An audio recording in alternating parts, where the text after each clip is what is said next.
Hey everyone, I'm going to be doing something pretty drastic with my Desert King tree, and I thought some folks might get a kick out of it. Anyways, I put it in ground this last spring and gave us a bunch of figs because it had had a bunch of new growth the year before.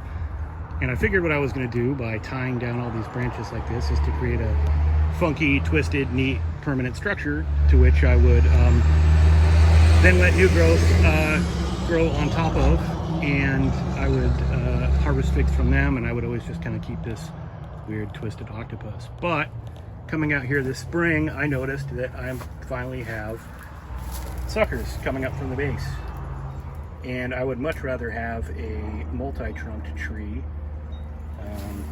so that I can kind of rotate through new sucker growth and grow my tree that way. So I think what I'm going to end up doing is I'm going to sacrifice my figs for this year. I'm going to cut the main structure of this tree down, and I'll save all the scion, I'll root everything. But I'm going to cut the main structure of the tree down to somewhere about this level right in here. It'll leave this branch. It'll leave a little bit of growth here from the trunk. But I'm going to get rid of everything else, and I'm going to put all that growth and all that energy into those suckers. I don't have a whole ton of breba that I'm sacrificing anyways. I have this one nice little branch up here with a few. There's only about a dozen or so on the tree. I didn't get a whole lot of growth out of the tree last year. I think due to the fact that putting it in ground shocked it a little bit, and it took a little while to recover. So I'm really not losing that many. I might lose 12 or so figs, but being that Desert King is so prevalent in the Eugene-Springfield area, I think I can probably go, grab a bucket of DK from a friend if I'm really missing them for this year. But anyways, I wish those suckers would have come up sooner so I didn't have to go through all this.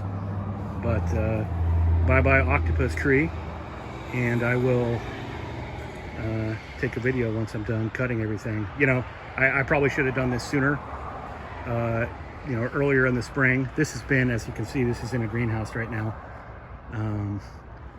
in ground with a greenhouse covering it over the top of it. I did that because I was super paranoid about the ice storm and some of the cold nights, and then once it started leafing out, then it became even more vulnerable, and I kind of had to keep it in here. But anyways, that's where I'm at. I'll see you guys once I'm done cutting this down. Well, here we are, folks. My beautiful tree is now a pile of sticks and trunk, and here's what I'm left with.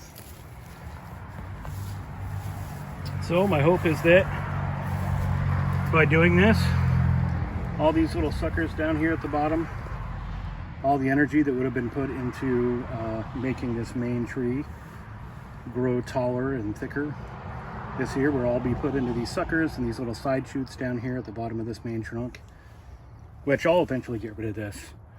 But I figure since there's some nice growth coming off of it right now, I might, let it go, get 4 or 5, 6 feet tall before I chop that away, and then I can continue this kind of rotation of new suckers come in, let those give me the breba, and then as they get too old and too tall, remove them and continue that rotating cycle. So am I a lunatic?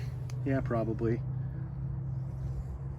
but I think it was the right long-term solution to having a tree that's much easier to maintain and get consistent breba out of.